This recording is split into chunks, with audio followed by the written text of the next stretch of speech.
वादिया कश्मीर को बैकड्रॉप के तौर पर कई सारी फिल्मों में इस्तेमाल किया गया है।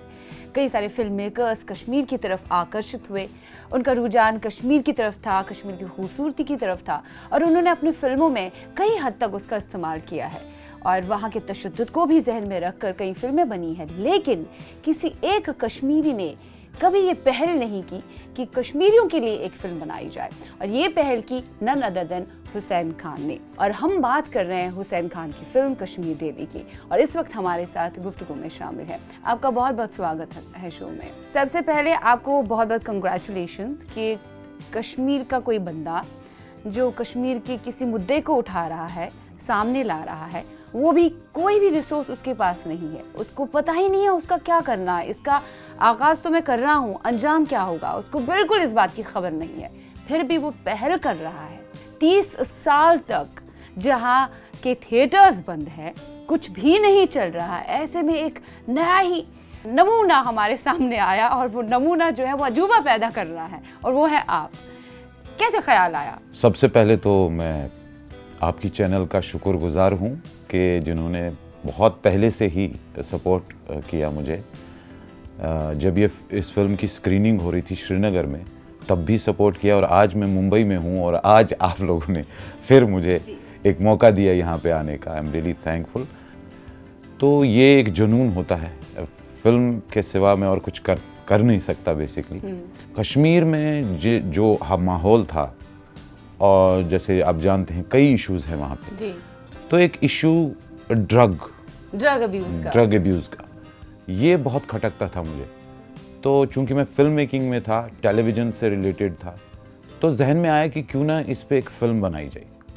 काफ़ी लोगों से मैंने बात की कि भाई फिल्म बनाते हैं, कोई भी इस चीज़ के लिए तैयार नहीं था कि भाई कहाँ से कैसे करेंगे और फिर कहाँ दिखाएंगे, सिनेमा हॉल नहीं है। लेकिन वही है कि मन में ये था कि नहीं करना है।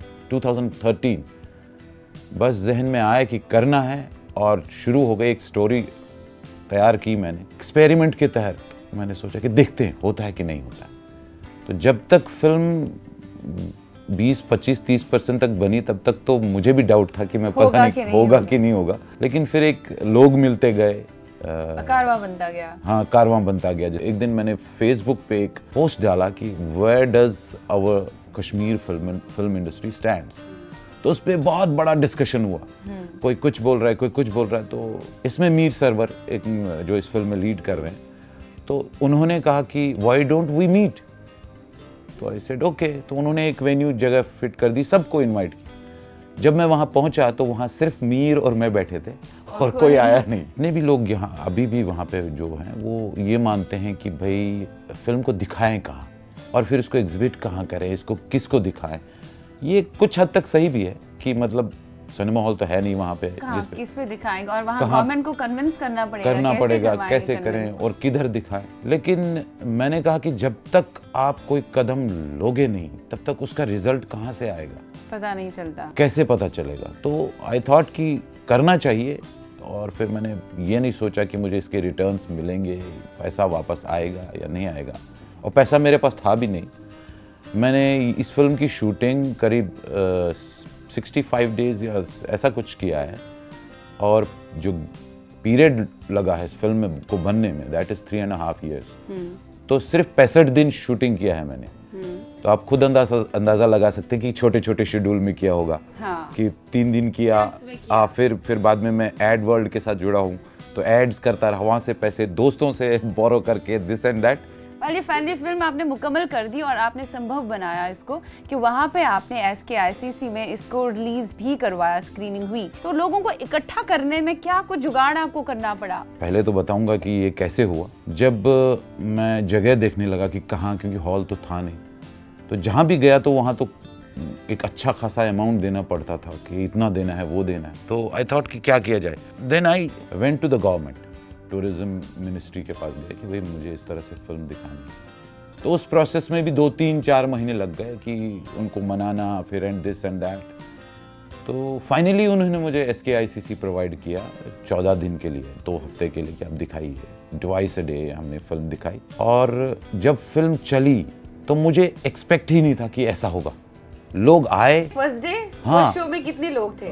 Around 500-600 people were there. First day first show. Yes yes. आप सोचिए, लोग चाहते हैं वहाँ पे, चाहते थे। 30 साल पहले जो वहाँ सिनेमा हॉल्स की भरमार थी वैसे ही हो। और मैं ये कहना चाहूँगा कि जब लोगों ने फिल्म देखी तो चलो मैंने देखा कि 500-600 लोग हैं फर्स्ट शो में, लेकिन जब वो बाहर आए और रिव्यूज देने लगे वो तो मेरे लिए मतलब आई वॉज लिटरली, मेरे आंखों में आंसू आ रहे थे क्योंकि लोग इतने अच्छी बातें कर रहे थे। मैं नहीं कहता कि मैंने को बहुत टेक्निकली परफेक्ट वो साउंड वो बना दिया है, लेकिन उन लोगों ने जो अप्रिशिएट किया लोगों ने, उससे मेरा हौसला ये है कि आज मैं मुंबई में हूँ। दिसंबर में आप इंटरनेशनली बैन अक़वामी सतह पर इस फिल्म को रिलीज करना चाहते हैं। यस। आप को कहीं ऐसा नहीं लग रहा अंदर कि अब इंटरनेशनल सतह पर इसको मैं रिलीज करवा रहा हूँ, क्या पता फिर आगे क्या होगा? Have you ever thought about that? देखिए, प्लानिंग तो मैं 4-5 दिन की करता हूँ क्योंकि मेरा ये मानना है कि जो कुछ भी होता है उसने डिसाइड किया वो होता है, हम लोगों को बस काम करना है। तो अभी मैं ये एक्सपेक्ट नहीं कर रहा हूँ कि I will get extraordinary and this and that. मकसद सिर्फ इतना है कि कश्मीर से पहली फिल्म हिंदी में रिलीज़ होगी और वो भी पूरे मुल्क में दिखाई जाएगी और उसके अलावा इंटरनेशनल लेवल पर भी दिखाई जाएगी बाद में। आपने कश्मीर में सिर्फ ये ड्रग अब्यूज ही क्यों चुना सब्जेक्ट? आपने बाकी फिल्म मेकर्स की तरह, क्योंकि आप कश्मीर के ही रहने वाले हैं और आपने as a journalist, as a सहाफ़ी वहाँ काम किया 8 साल तक, तो उस चीज़ को मद्देनज़र रखते हुए आपने तशद्दुद देखा है काफ़ी वहाँ का, बावजूद उसके आपने ड्रग अब्यूज़ को ही चुना। आपने सब्जेक्ट दूसरे को क्यों नहीं चुना जो कि वहाँ पे हो रहा है, जो एवरीवेयर चल रहा है कि कश्मीर में टेररिज्म है, कश्मीर टेररिज्म की वजह से ये हो रहा है वो हो रहा है। Why you chose only this subject? What was the reason behind this? देखिए, वहाँ पे जो कुछ हो रहा है वो तो दिखा रहे हैं, सब लोग दिखा रहे हैं और बहुत ज़्यादा दिखा रहे हैं, और मैं नहीं समझता कि जो दिखा रहे हैं वो प्रैक्टिकली वहाँ पे वैसा कुछ है जी। लेकिन ये जो ड्रग्स का है, ये ड्यूरिंग माई जर्नलिज्म पीरियड तो मैंने कई एक बार देखा था कि यूथ्स जो है वहाँ के काफ़ी हद तक इस चीज़ में इन्वॉल्व है। तो जब फिल्म बनाने का टाइम आया तो मैंने ये सोचा कि why not on this subject, जो कि सच की प्रॉब्लम है वहाँ पे। और एक जर्नलिस्ट रह चुका था तो एक जर्नलिस्ट को ही एक कैरेक्टर बना के, तो मेन कैरेक्टर आपने जर्नलिस्ट को ही रखा है। इट्स ये जैसे Kashmir daily story of a journalist इसका सबटाइटल है। तो एक ऐसा जर्नलिस्ट जो सच्चा है, ट्रू, और सच्चाई के लिए कुछ भी कर सकता है, बेसिक थीम यही है। और वो एक जो ड्रग्स का जो वहाँ पे कारोबार होता है और बड़े बड़े वाइट कॉलर्ड लोग जो अपने आप को अच्छे वो बताते हैं, वही एक कॉन्फ्लिक्ट है between these two, journalist and that.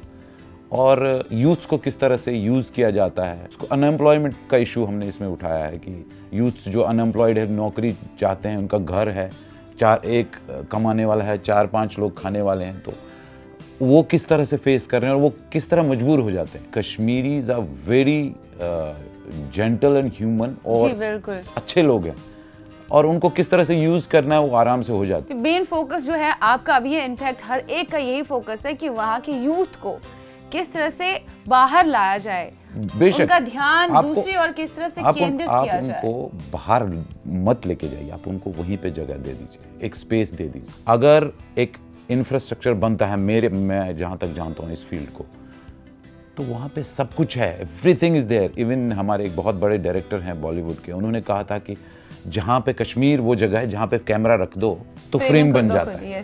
तो वहाँ यू डोंट नीड टू अरे ये हाइड करो, वो हाइड करो, दिस, आप कहीं पे भी फ्रेम रखिए, आपका फ्रेम बन गया। तो कश्मीर तो खैर जन्नत फिरदौस जिसे हम कहते हैं कि दुनिया जन्नत बेनज़ीर, जिसे हम धरती का स्वर्ग कहते हैं। आई लव दैट प्लेस और मैं वहीं रहना चाहता हूँ, वहीं फिल्में बनाना चाहता हूँ और उन्हें पूरी दुनिया तक लाना। बहुत अच्छी बात है, आपने बहुत अच्छी पहल ये की है। इस फिल्म के रिलीज के साथ ही ये एक लेबल हो जाएगी कि हाँ, कश्मीर भी फिल्में बनाता है। I hope so. बहुत अच्छा लगा आपसे बात करते हुए, थैंक्स अ लॉट। आप जिस मकसद के लिए यहाँ आए हैं और जो मकसद आपका है उसमें आपको कामयाबी मिले और हम इसकी कामना करते हैं। और आपकी जो फिल्म है अभी मुंबई में इसकी स्क्रीनिंग हो रही है और फिर दिसंबर में आप इंटरनेशनली बैन अक़वामी सतह पर इसे रिलीज़ करेंगे, उसके लिए बहुत बहुत शुभकामनाएं हमारी तरफ से। Thanks a lot. ऐसा ही बेज़मीर जा मेरे शहर में।